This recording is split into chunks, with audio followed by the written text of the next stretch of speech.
बिस्मिल्लाहिर्रहमानिर्रहीम अस्सलाम वालेकुम दोस्तانو उम्मीद लरम تاسو به روغ جوړ او خوشاله وي او ژوند په موضوع کې به دوستانو چرسده نسبت نه ډیره زیاته افسوسناک او دردناک واقعه را مخته شوې ده. ظالم زوی رپسې او اختر په بختوره ریز باندې خپل مور ډیره زیاتې بے دردی سره قتل کې خپل ساکا مور اخر ولې پس ګناه باندې دوستانو دی ورې کې وسه ټول معلومات په دې ویډیو کې شریکم او کتا سو ټول معلوماتو باندې ځان خبرول غواړي مونږ ویډیو ځان ستر اخره پورې وګورئ او چې کوم ملګری مونږ په چینل باندې نوی دي هغوی د مونږ چینل مخه ځان سبسکرایب کړي ټلې نشان دی وایي تاکي مونږ راتلونکي معلوماتي ویډیو هغوی ته په اسانۍ سره ملاو شي. دوستانو دا واقعه د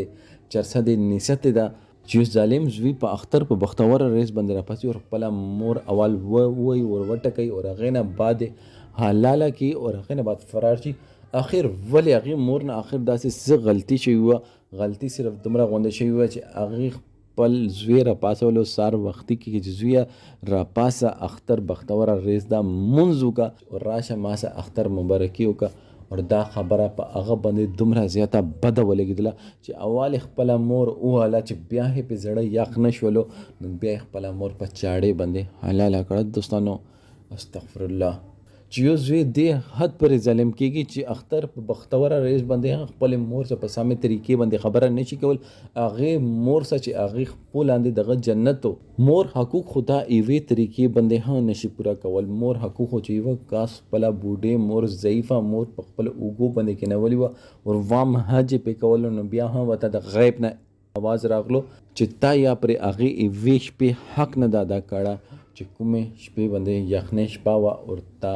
په کټ کې متیازې وکړې او دا مور ته د خوب خراب کړو دا یا پورې هغې یوې شپې حق نه ده ادا کړه نو دا ظالم خو اختر په بختور ورځې باندې راپاسي او خپله مور دومره زیاته بې دردۍ سره حللی چې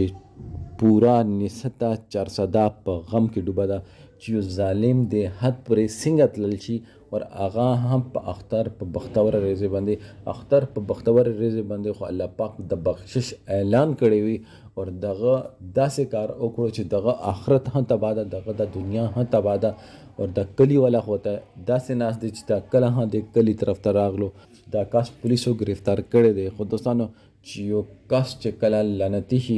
نو هغه بیا داسې کارونه کوي چې هغه کې غیرت اور حیا شرم نوم ختم شي نو بیا هغه دا کارونه کوي. خو دوستانو هغه څه وګټل هغه هر څه وبلل په دنیا یې وبلل او په آخرت یې وبلل. دوستانو دې باره کې تاسو سره دا کومنټ سیکشن کې خپل رائے اظهار ضرور وکړئ. والسلام.